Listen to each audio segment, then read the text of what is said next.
talking this and that. I need this, I need that. What about what I need, you know? Check. I need whoever won the Powerball to holler at me. I need women to stop thinking men will make them happy. I need Obama to say fuck it, let me free Mumia. I need Def Jam to treat Jada good as Bieber. I need my son to feel the cops wouldn't shoot him down. That's for Michael Brown. I need Nike and Jordan to build some high schools. I need Young Thugger to spend a summer with Ice Cube. I need my people drinking clean water up in Flint. I need nobody, keep my camp low, this is it. I need the world to know I'm who Jaden is talking about, and not the other way around. I needed to point that out. I need Cohibas and Macallan 12 in my glass. I need our daughters not to think they gotta show their ass. I need my very own reality show. The one moment, Miss Mona, I need creative control. Yo, it's the Misfits of Comedy Podcast. It is your boy C.A. Travels in the house. All right, I got my guest today, Mr. Richie Satori. Did I mess it up? Sure did. All right. How you say your last name? It rhymes with story. Richie Satori. Satori. Yeah. Okay, well, That's good. You got I went it. to public school. I point out my flaws. So, what's up, my dude? Chilling, man. I'm grateful to be on the pod. Okay. Beautiful studio. Appreciate it. Sunny ass Atlanta. Sweating my nuts off. So I did a show with him back in March at Dutch's spot. Shout out to It was in Mangoes, right? Yep. And he had a good set. You know what I'm saying? That's why I reached out to him. I think I first touched base with you then, and just kept in touch. So, yeah, that was a fun show. And good food. Oh my God. I didn't eat had the that food. vegetarian something. I just remember the big ass fucking whatever that shit, the projector in the back. I was like, what the fuck? I was watching movies or some shit. But it was a dope setup, definitely, for sure. But how long you been out here in Atlanta? Are you from Atlanta? Where are you from? No, I'm from outside DC in PG County, Maryland. Okay, DC in the house. DC? Yeah. So I tried to move out here. I think I first came out here in 2016 just to say what's up. Was visiting my homie Malachi Black. Okay. Shout out to Malachi. I went to school for acting, and I've been performing for like 29 years now. So like I never really had a fallback plan. It was like either LA or New York always seemed like the options, and then of course Atlanta started booming, and so it was just a matter of time before I was able to get out here. Tried to move out here 2018. Was out here like 3 months. Family stuff came up. Had to help out my parents and whatnot. And then pandemic, blah, blah, blah. Moved back here. So I'm coming up on my 2-year anniversary this coming September. Of living out here? So I've been here about 2 years and change, all in all. How long you been doing comedy? Doing comedy? But like I said, about 29 years. I ran off and joined the circus to be a clown. That's real shit? Real shit. Oh, wow. Stand-up comedy, I just celebrated my 10-year anniversary. That's dope. That's what's up.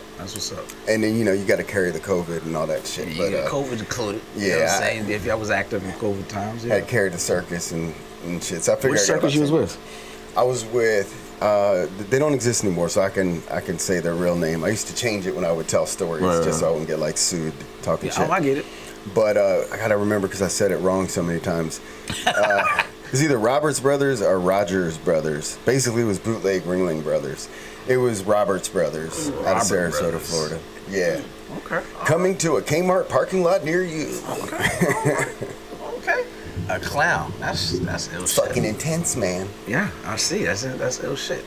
So when it comes to comedy, 3 adjectives describes your style of comedy. But no one's ever seen you before. Can you give me 3 words to describe what an adjective is first?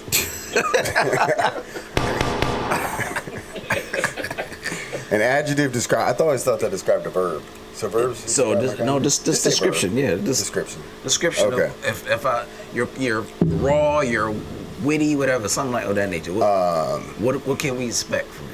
Okay, I often describe my style to people who don't ask as confessional storytelling stand-up.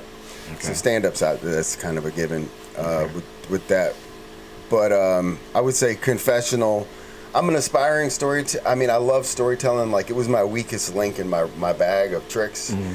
And so I took a couple years and really focused on that. Went to New York and was doing classes. And there you can hit storytelling shows like open mics here, multiple times a night, any night of the week. But and then but I've been told I'm kind of a one-liner comic. I feel like in a way I'm a little bit in the past. I can see and the one-liner. a little bit in the future. Like I am sort of a I'm a huge comedy nerd.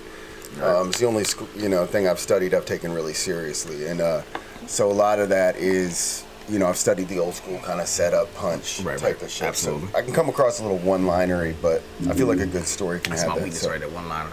Yeah, Not confessional storytelling.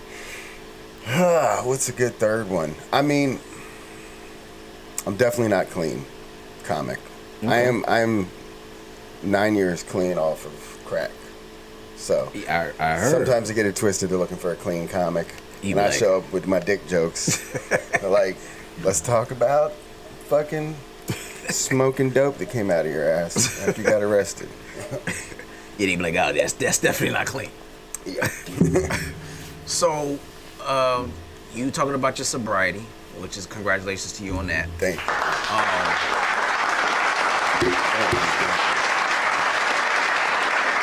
It's, comedy's nightlife stuff, right? A lot of nightlife, a lot of indulging in certain things that, certain people may indulge in to step on a stage. Some people can't really perform without drinking. Some people gotta, get high or whatever it is. I'm grateful I didn't start stand-up until after I got arrested, and started this sort of recovery journey. Gotcha. So I just But yeah, I can see that could be triggering. Yeah, how you can avoid those type of things. 'Cause I know a lot of comedians who will literally not step on stage without doing something. Right. Almost like a performance enhancing, you know what I'm saying? Like taking a steroid or something. Like, I don't know if I could get in a big top anytime soon without my sponsor in the audience. Right. But yeah, definitely. We're in the alcohol industry, and so I get it. We work on jokes at bars. Yep. I try not to be too much of a buzzkill, like, I guess pun intended. Right. Talking about my shit, I need to always remind myself to preface it being like, I wish I could party responsibly. Like, I do not understand the meaning of moderation, though. Like, got you. I don't speak French,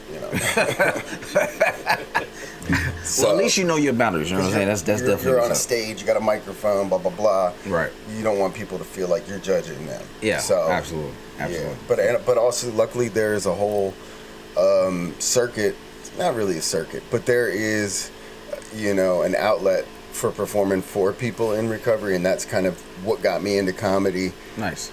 I think, and it's what really drives me. That's, I've heard it can take 10 years to find your audience, and it was like I knew kind of right away who my core audience is. But I pride myself on being able to make any audience laugh, or at least I have that intention. We all absolutely. It's all bomb. So speaking of that, 10 years in the game, you got stories. Best moment ever on stage. Worst moment ever on stage. Wow, getting right into it. I think probably the highlight for me, at least definitely an early, like my low, my biggest low was followed by my biggest high, kind of back to back. So I'll share about that. It was my first 2 times featuring. Okay. And they always say like your home club is going to be the last club to headline you, because they saw you at your worst, and that's your first impression. Right. Small club, longest running comedy club in Virginia. That's where I got arrested, so that's where I was for a couple years on probation, and that's where I kind of started getting into stand-up. I was like, I need to do stand-up, because I was afraid to share at meetings. I thought everybody was a narc, blah, blah, blah. I was like, if I get up on stage and it comes up in court, I can be like, I was just joking. Exactly. Yeah. Beautiful setup. So I know, it's bullshit. You can't take that. You hear the rip shit? I'm like a rapper. You can't take none of the shit I say serious. So, yeah. But, so I got asked to feature, or basically I asked to feature, and they said yes.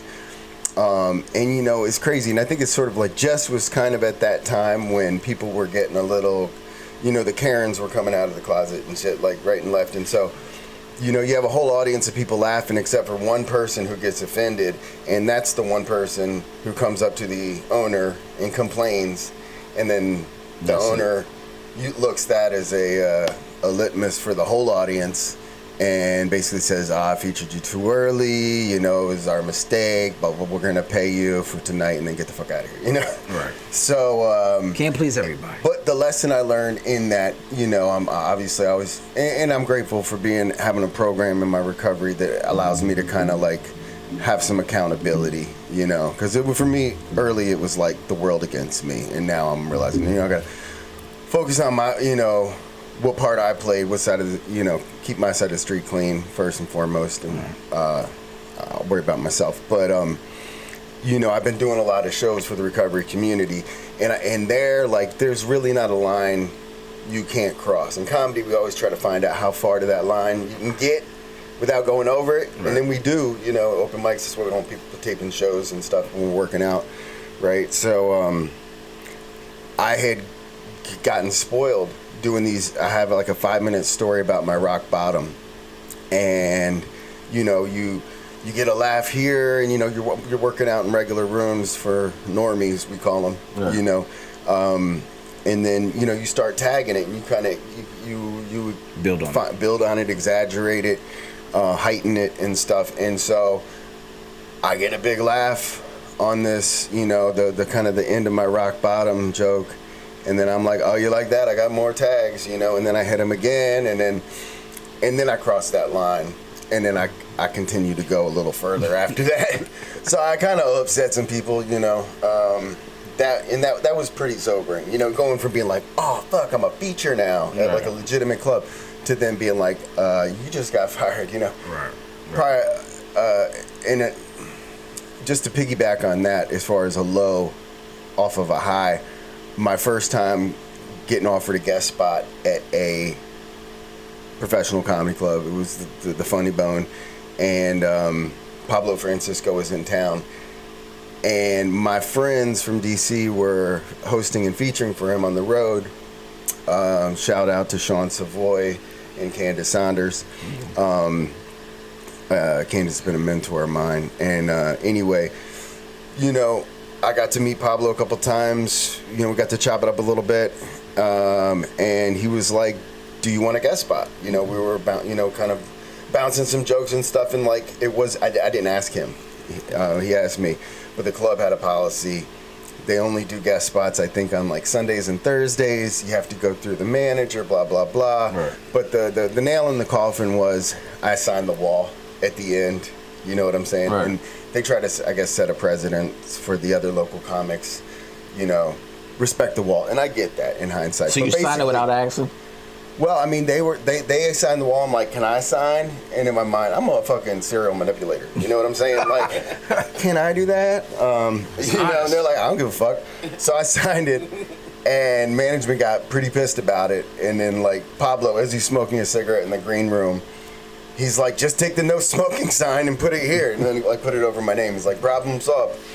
But the owner kind of, sorry, tapping the table, you know, he kind of yelled at me, but under his breath was like, we're cool, but then like we weren't cool really. Right. At that point I pretty much moved to Richmond, and then from there I started hitting the road in my van. But so yeah, I went from like first guest spot to being blacklisted from the only club within 2 hours. I mean, high low. But that's, you know, that's the life of a crackhead. It is what it is. So but yeah, but then like my second time being asked to feature, and it was kind of off of a low, in a sense. I took a 13-hour, like, Chinatown bus from Virginia to Atlanta to get to a gig at the International AA Convention, which was in Atlanta in 2016, I want to say. Bus is running late. The show's at 11 a.m. I'm not getting paid. And I'm fucking running. I can't get a cab because I got to update my apps, and I got an iPhone 2 or something. And man, I get there just in time. There's like 6 people in the audience, maybe. Don't you know what I'm saying? But also like it felt so good to be doing what you love, to travel, to do comedy. You don't give a fuck what time it is. Yeah. You know, I feel like in a healthy way, I'm addicted to comedy. You know, you're not gonna find me in the Bluff at 5 a.m. looking for an open mic. I hope not. So I hope not. You'll be easy to find. Yeah. You'll be a target like a motherfucker. Fuck the white boy. And then hard to find. Yeah. So we don't want you in the Bluff, but definitely little highs and lows there. Yeah, comedy's definitely addictive. What's your inspiration? Comedy inspiration. What made you say, you know, I wanted to do this, or I saw this person that's made me feel like I could do that? Mike DiStefano, rest in power. He's a New Yorker. He got, you know, comedian in recovery, and like I was at a convention and I got a hold of this tape. They've got these speaker tapes they sell, and man, he was just, you know, he was like a 12-stepper, but he didn't put it on this pedestal. Like, he was so irreverent and like and killing, like, you know what I'm saying? Like, he died clean, but like, you know, he didn't take it too fucking seriously. Like, my personal motto is I take recovery seriously. Myself, not so much. You know what I'm saying? That's a good mantra. And man, like, he was just destroying, and just like, it was just this, you know, you can literally say anything. You know, it was that real sense of freedom that we have as comics, like 211. So yeah, I definitely give Mike DiStefano credit. And then jump back from that, Will Rogers, who was a Native American cowboy from the 1920s and 30s, who was like the Jon Stewart of the Roaring 20s. But he was a trickster, you know what I'm saying? Like, he dressed like a cowboy, was a cowboy, but he told political jokes while spinning a lasso, and he made fun of Republicans, Democrats, and he was one of my first. He was my biggest comedy inspiration, like, for the longest period of time. And I did a tribute show to him in New York. I was very politically active for a while, which is basically gave myself PTSD protesting against the war. Like, moved to Montreal to train with Cirque du Soleil and started self-medicating with the hard shit, and then, you know, blah blah blah. Gotcha. But I don't regret the past, in that I'm grateful to be where I'm at now and be able to, you know, I would have always been chasing something outside of myself, and now I'm like, you know, I'm kind of comfortable in my own skin. I got you. So real quick, you got your last dollar. I always ask every comedian, is your last dollar. You said last dollar? Your last dollar. Your Okay. favorite comedian comes in town. Who is your top 5, dead or alive? Who you paying to see if they in town? Fire. Okay, that's 1. Okay, Will Rogers. Will Rogers. Mike 2. DiStefano. 3. You got 2 more. Coming in, we said last dollar. Okay, all time, huh? All time, dead or alive. Man, it would be dope to see Red Fox, for sure. Okay. I mean, I agree with you on the Red Fox. probably Charlie Chaplin or Buster Keaton might be the, you know, or fucking the Marx Brothers. Oh, you got Those shit vintage cray picks. Yeah. Yeah. I got Vintage cuts. Yeah. You got the vintage one. All right, cool. I can respect that. That's what's up. And that's just off the top of my head. You know what I'm saying? About I love giving everybody a list, because everybody, you'd be surprised what people will say. So comedy's subjective. So what touches everybody, it makes them feel like, as I said, your last dollar. That makes you dig real deep into your thought process. All right, so we got some of these topics. We're gonna go into this. All right.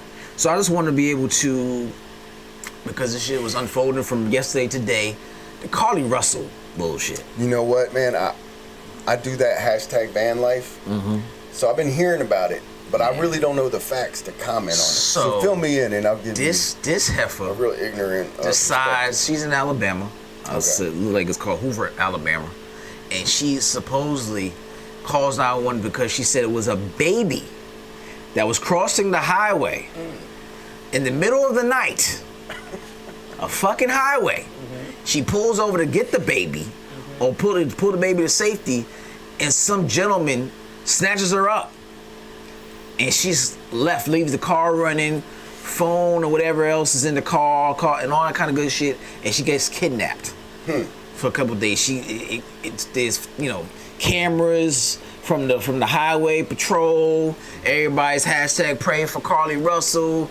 Prayers going up, and it comes to find out that she faked the shit over a guy. So, in details is, the cops started looking through her phone records, started looking up through her shit, and they started realizing, oh, this bitch is bullshit. She on some Jussie Smollett shit. So, is there a phone anywhere though? You gotta. But listen, this is the shit she was looking up through her search history, because they trying to figure out, you know, pinging it, trying to figure out where she might be. So her search engine history had taking money from a register without being caught. One. Okay. One-way bus ticket. Okay. Do you have to pay for an Amber Alert? This is her last text. These are her searches in her on her Safari or whatever it is. Taken, the movie. How to take money again from a register without being caught.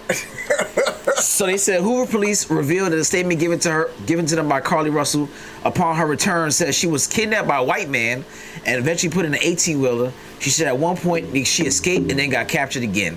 She said they forced her to remove her clothing and she thinks they took photos of her. But she doesn't remember if they ever raped her or touched her in any way. She said she was lured into the woods again by some people who lived in the woods. She described one of the white men as having orange hair and balding on top and tied her up and drove her around and put her in an 18-wheeler and fed her. A woman was playing with her hair, feeding her Cheez-Its, and painting her nails over the last 2 days. That's a lot of details. So then, again, we live in the technology. We live in a technology day. As she's walking back to her house, some rings catches her walking, just chilling, eating on some snacks, whatever, and slowly walking, and all of a sudden you see her slowly jogging, start speeding up and flaring her hands and screaming as she gets to her actual house where her parents is at. I think that checks out. That's some bullshit. Okay? All this over trying to make a dude jealous that left you over a stripper. Blame it on the strippers. Poor strippers. Come on, it's Alabama, man. How good can the strippers be that you out here faking you getting kidnapped? Exactly. Like, come on. Atlanta, okay. Alabama, not so much. I bet, but she's probably cross-eyed and pigeon-toed. It can't be that damn bad. Oh, that's Everybody cold. say they going to Alabama to see strippers. I'm about to go to get these Alabama hoes on my money. Like maybe a paint stripper from Alabama. Nah, come on. Might be good. You faking kid being Shout out kidnapped? to Alabama. Yeah, I mean, shout out to Alabama. Ain't nothing against Bama-ass we Bama. we neighbors. It's funny because I'm from DC. That used to be the biggest Jones. Like we had, like you Bama-ass Bama. Right. Ain't no fucking way I'm faking being kidnapped in Alabama over some fucking stripper. Like, Wow. Bitch, get over yourself. You could have came to Atlanta and got you some new damn niggas. But like, what happened to the? What happened to like the? Did she say what happened? Did She stuck to a story. What is she gonna do? Did she rescue the? She didn't rescue. No, it was no fucking baby. Midget? It was no midget. It was no baby. Like, you gotta think about. I bet I know who it might have been. Who? Oh, shout out to my dude. He's on my Instagram. If y'all follow me at Dick Jokes on Instagram, you'll see who it might be. Baby CJ. You know Baby CJ? No, I never heard of Baby CJ. He's a little person. He's a big influencer. He's not. So he's not a Well, comedian. he does sketch comedy. He's not a stand-up I'm though. gonna need to see me CJ because I He's a always wanted to crouch meet. down. I always wanted to have a midget friend. Everybody know that. He's dope. He's dope. That's Check my him out. Baby CJ. He does gonna holler at you, boxing. little CJ, whatever. Big CJ, little CJ. It's YEAH. I'm Baby CJ. Baby on the. What is it Follow, called? if you check out my stories, he's pinned to my story. I got you. We did a funny little sketch at the strip club. Got you. So I don't know. What does that say, Lab? They got, We got 60 comments. 60, right? 1,000 from the GoFundMe. She had a GoFundMe up too? Damn. For what? She had $60,000 from the She needs to start a GoFundMe. Why they having a GoFundMe for a motherfucker that's missing? She wasn't dead, she was just missing. What the fuck they gonna do with the money? She got 60,000 from it. Shit. Yo, y'all gotta take that shit back. You should have a refund money. They gonna go Right. It's voluntary. And then they couldn't give it to But since I don't know That's shit right, about but they your question, under pretense. It's not a question, it's just It's a comments. Oh, okay. I was yeah. gonna say I thought of one more big highlight that just happened recently. What? I could share about because I literally am. I've been hearing about the story, but thank you for explaining it. Right. We can pop back into it, but no, I just got ticket link live for a show I'm producing and hosting at the Atlanta Comedy Theater September 17th. Called the Stand Up for Recovery Comedy Fest. So that's huge for me. Right. I got Nima Williams headlining, Nema's Walker a friend of the Hayes. show. Yeah, and a lot of other comics that are sober and fitting to pack the place out. So if you go to my link tree in my bio at Dick Jokes, spelled in English, DICKJOKES, you can check out the tickets, giving out festival t-shirts. But that's a huge honor for me And it's hopefully something that I can do quarterly for people that just happen to be sober. Because you got people that love to party, right? Mm-hmm. To a fault. And then you take away their favorite thing, then they still want to have a good time. And there's not a lot to do that doesn't revolve around a bar in big cities. So, that's just, I feel like I'm on my purpose. I got you. For sure. I got you. And shout out again to Malachi Black. He's been putting that in my head, be on your purpose and stuff. I don't know if y'all do call-ins, but I was telling him to check out the show. He might.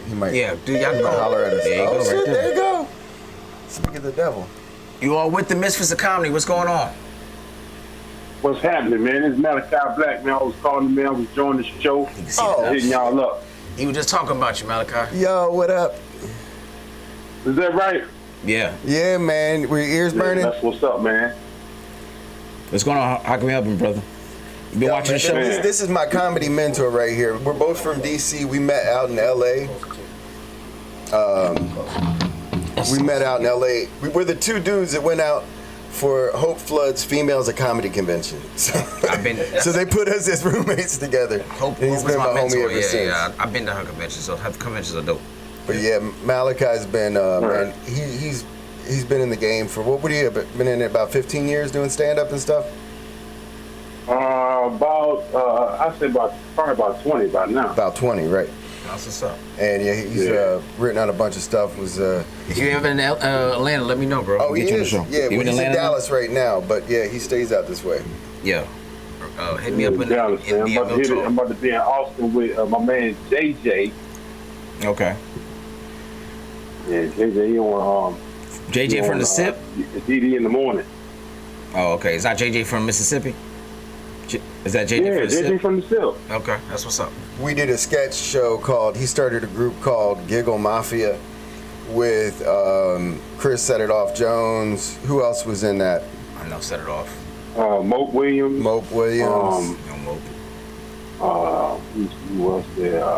We borrowed some cameras from BET and we made some funny ass sketches way before ahead of the curve, like. Gotcha. But yo, man, appreciate you calling in, Malachi, man. We're working on some TV pilot right now and stuff, and so that's definitely been inspiring. That's what's up.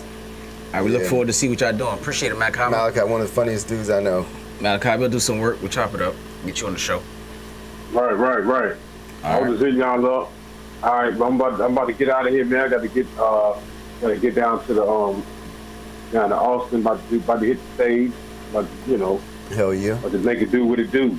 All right, man. Make it clap. Yep, sorry. All right, brother. Make him clap. All right, cool. All right, peace, homie. Peace. All right.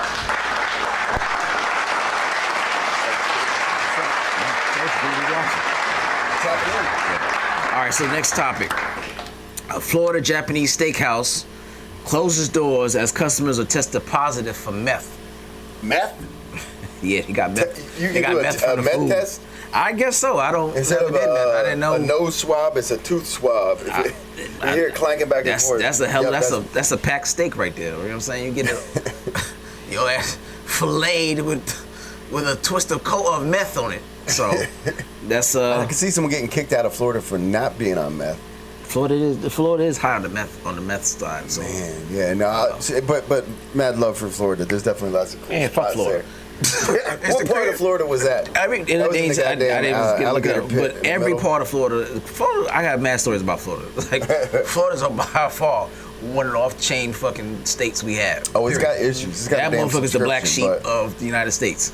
you got Miami, you got Tampa, you got I go Gold to Florida, Coast. but I don't stay for too long. It's the recovery capital of the world, but it's also like the fucking rehab scam capital of the world. I can see it.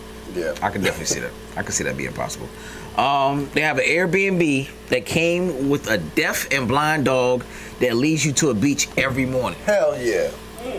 I'm down. The deaf and blind. How the fuck you know who house he going to? This motherfucker could be going to a grocery store. He take you to the cat. What do you say, Lassie? Go this way? What, boy? Thanks. Right. Whose fucking dog is this? Nigga pull up to your car like, follow, what?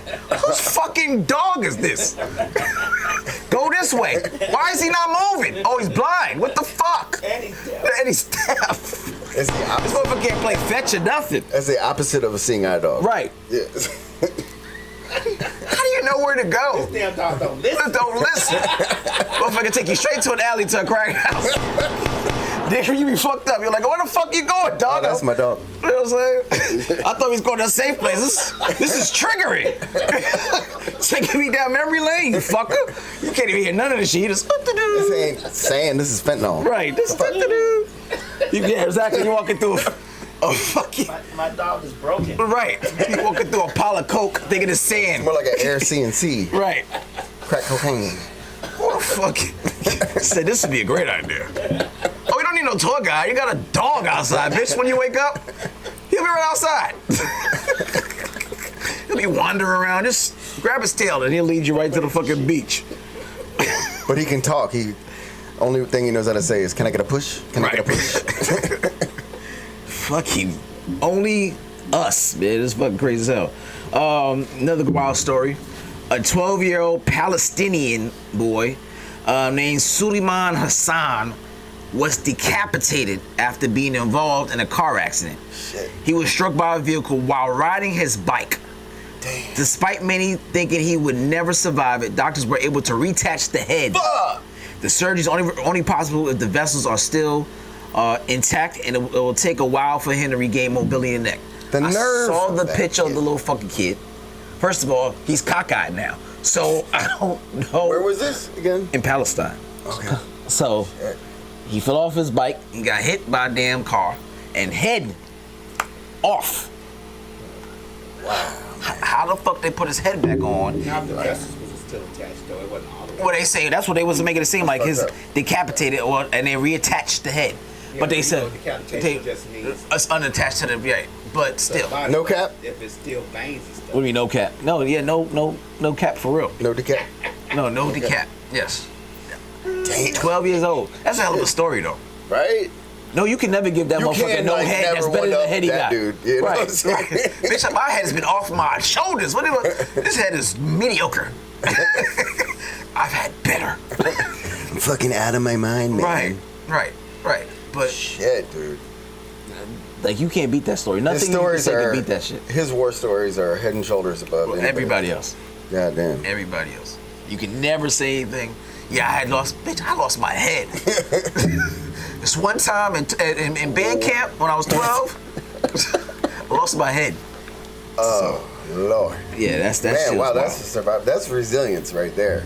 I guess Man, that's modern technology and medicine. This story is a story that's close to my heart. When I saw it, I literally watched the video like 10 times. The shit was beautiful. I want the girl to get a Purple Heart. I think she's an American hero. This little girl has a water balloon in her hand, and there's a parade in her town. And former Vice President Mike Pence is in the fucking parade. And she hits him with the water balloon so fucking accurately that he staggers. Mother. This motherfucking chick had to be goddamn former military the way she hit him, and she's like 12. She put it out there in front of him, so he walked right into it. Man, and I said, Secret Service like, what the fuck? Oh shit. And that bitch went right back to eating her cotton candy. She needs a holiday. This bitch is a sniper. Yeah. She said, watch this. Testing for the win. She ain't that motherfucker like JFK. There you go. Oh shit. Splash and to the left. I said, no. That's beautiful, man. That motherfucker. What's her name? They don't get the name of the little girl. Obviously, they don't want to put her out there. Secret Service probably still looking for her ass, but that goddamn video is perfect, man. That shit's beautiful. He bust the fuck out of his head. That shit was so funny. Like, I don't know who played hide and seek better, her or him or Kamala, but both the motherfuckers the least active vice president of all goddamn time. They do that so they can try to get a second term, I think. You know, just lay low. For what? I thought. Because you do one thing, even before you're in office. Like, remember the dude who was like, God, he was close. Biden got in He office? was like in one of the number 4s. Yeah, and he's had a long career. And George I Bush feel like got you in passed office? that point of like, where there's too many things like Trump. Like you can't point your finger at whatever because there's so much. Listen, and you just keep it moving. But you got to be active. You got to be something. That motherfucker, Mike Pence, I didn't even see his ass. I thought he was a fucking cyborg or some shit. I was like, they unplugging this motherfucker. There's levels to this shit, but you know. They unplug him and say, all right, go out there and go do some shit real quick. Go say something to distract from Trump. But he didn't do shit. And Kamala ain't either. Well, I don't know, man, because like, honestly, I haven't heard about her doing shit. That's the point. But They rehearse it. And then all of a sudden we hear about cocaine in the West Wing. So I see why she's busy. all right, as a former Allegedly. cocaine enthusiast, I'm gonna say, if someone's doing dope in the White House, it's in their goddamn pocket or in their fucking nose. They're not leaving it in the goddamn library. That's some setup, but Biden's fucking laptop bullshit. Fucking a lot of people have access to that shit. They don't fire everybody. Blah blah blah. It's a distraction. Yada yada. I don't know any. I've never left my dope anywhere. I keep it in my mouth so I can swallow it God damn. at a moment's notice. Move on dope. They never Never leave the church. Yeah, you don't need drugs. No drugs left behind. You lose your family, your job, your house, your goddamn. With no lines. We're not leaving no lines behind. You ain't leaving a bag, bro. Yeah. Nah. So. They might need a child. Fuck they that like, noise. damn, I forgot. Kids. Got some keys. Got my wallet. Yeah. Shit, I forget. So snorted that coke in the West Wing already. Can't think of what it is. That's some narc ass shit. Like, you know. So that was a you'd be distraction. like, oh yeah, this will look real believable. That's what it Some was. people are buying it, but He didn't waive the fucking student loans, and we have all the other shits go through. He's like, sprinkle a little coke over here in the West Wing real quick. Dave Chappelle said, sprinkle a little Crack, Yeah, little right. crack on the A little crack. Let's get out here. That's exactly what happened. We didn't do what? We lost what again? Supreme Court is on the roll. Yo, put some cocaine in the West Wing real quick. Put as much cameras over there as possible. Let them fucking find that shit. Because he was like, how the fucking Secret Service go through the whole house every day, hours on top of hours, and you never see coke until now? You never see who put it there. Right. I could see maybe Secret Service being like, or somebody being like, oh, I might get searched, or what, I don't even know where it was. It was in the West Wing in the office, in the desk. They tried to say it was an office that Biden frequents to write speeches and stuff like that. Hey, I've heard there's been judges that smoke crack. Like, I mean, there's functioning things. I used to think as long as I could just keep the supply coming, I could maintain my habit. But honestly, I'd be dead if I got everything I Look, want. for it to be an upper, and I've never done it, but for it to be an upper, that motherfucker falls down a lot. That's what I'm saying. He's off his legs a lot. I'm like, goddamn, ain't you supposed to be always remember shit. right? I know. I mean, so maybe it does check out. No, not necessarily, because I know I have my mom's one. Okay. She never forgets Shit. Right. So, yeah, he forgets shit. That motherfucker's like shaking hands with motherfuckers ain't But there. I've all also type of heard shit. him give some speeches where it's like that motherfucker's more articulate at 90 or whatever he is, like, than I'll ever be. I'm not saying he's So, not, but he has moments where he has a lot of. definitely. He's that uncle at the, Like, the fuck at the going fucking on. barbecue that says shit. You be like, oh my god, Jesus Christ, don't say that shit. And he got a weird thing about they keep catching him videos of kissing kids and doing shit with kids, and I'm like, fuck, allegedly, but the videos out there. You know what? allegedly. If you ever hear about any of these stories, before I even will dignify a response, and I'm just saying in general, Right. it's reminded me of like people talking about his daughter had a diarrhea, blah blah blah, worried about him walking in the shower. Check on Snopes.com, SNOOPS.com, and they research the fuck out of all these stories that go around, and they're very unbiased. I mean, if it's true, they'll say it's true. If it's not, there you go. they go way back and deep. And there's a lot of there's I see people doing like reaction videos to certain things, and I'm like, man, do your research so you're not perpetuating a lot of this stuff. sir. Yes, Not sir. to say, I don't know. Right. I don't know shit. Right. I ain't shit, but I'm just saying, like, I don't know. So we got a last one. Several passengers reportedly began to faint aboard a Las Vegas airline. I think it's American Airlines. Several passengers were about to board. They were aboard a Las Vegas airplane with no air conditioning. It was American Airlines. Reportedly, 111 degrees was outside in Vegas at the time they got on the plane. Temperatures So it's about reportedly double that inside. right skyrocketed to 115 degrees Shortly after they got on the plane, flight attendants ran up and down the aisle as passengers began to pass out.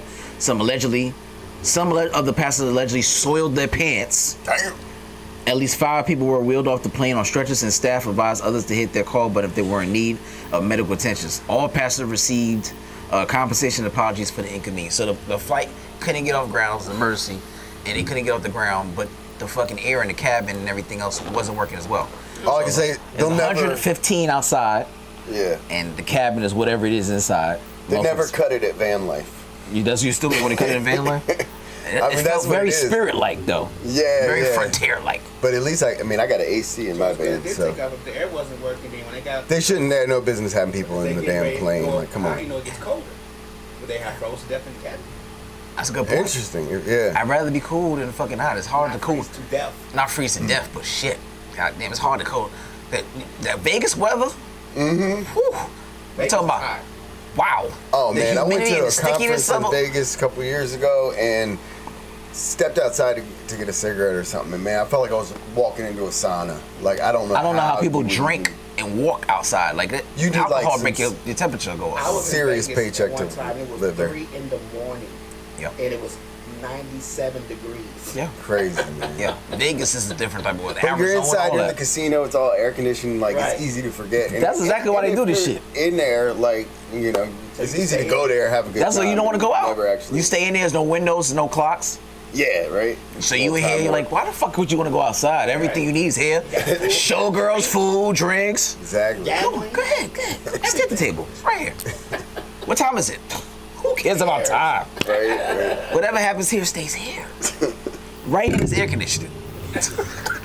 But I love Vegas. It is a cool place. Vegas is a cool man. place. You just got to go in the This winter, I think. motherfucker's hot. There is no winter. in There's no Vegas. winter. It's hot. It's a different type of hot. It's a, yeah. I went out to Arizona this past winter because I thought it was going to be like nice and warm. That's It a was hot cool ass as place fuck. too. This past winter, it Oh, was was like it? a freak thing. Like they had, remember that they had like this huge snowstorm at the end of the, like right after I left. They were like people weren't even. That's able to climate change. move Yeah. around. They probably freak the fuck out like they do out here. Yeah. Yeah. But So we need to end the show. Go ahead and give everybody your socials and how they can find you or whatever show. You already All talked right. about your show that you got coming up. So how can they Yes. find you? So my big plug is I'm hosting and producing the Stand Up for Recovery Comedy Fest at the Atlanta Comedy Theater in Norcross, September 17th.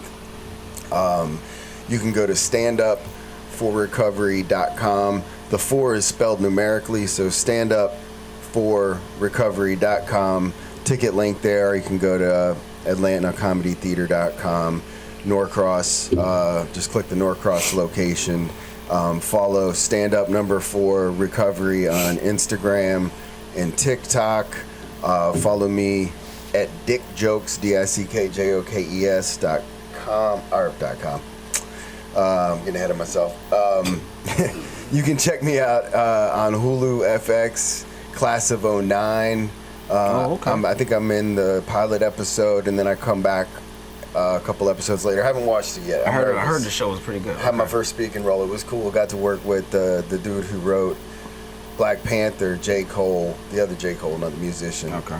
Shout out to J. Cole. He spotted me, liked my work, and had me written into another episode as a partner of the lead character. Nice. So that was lit. Got to do a sketch or a bit or something, whatever you call it, with Funny Marco. Funny Marco. Shout out to Funny Marco. He's hilarious. very That hilarious. dude's wild as fuck. Yeah. Unscripted. Yeah. Controlled chaos. Yeah. That was dope. Yeah.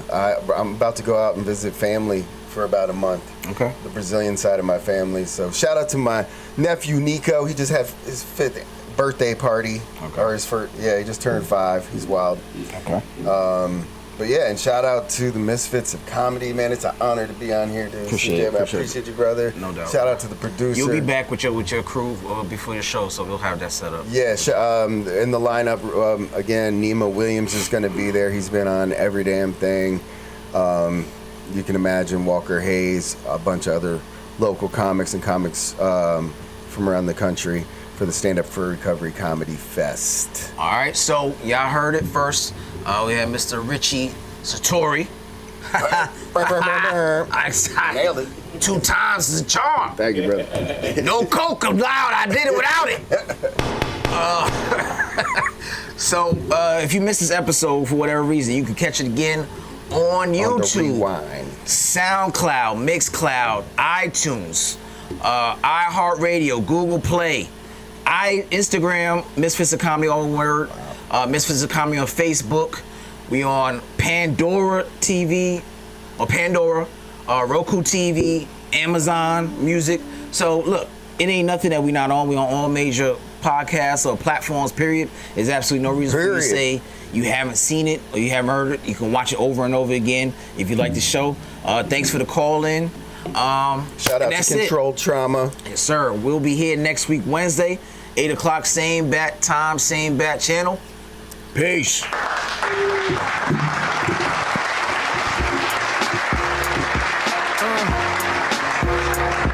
Chris Classic 2016. First of all, I'm a New York nigga. New kicks, new chicks, and new fitted. You could put me anywhere, I'ma kick it. 125th G-Dep, let's get it. I hate when niggas say you make real hip-hop. I will still fuck your bitch in Gucci flip-flops. The problem is if I say anything intelligent, you call it conscious like it's somehow not relevant. I agree that this ain't really for KOD, but say la vie out the bows in the SUV. On my way to the Black Oscars, the late Oscars.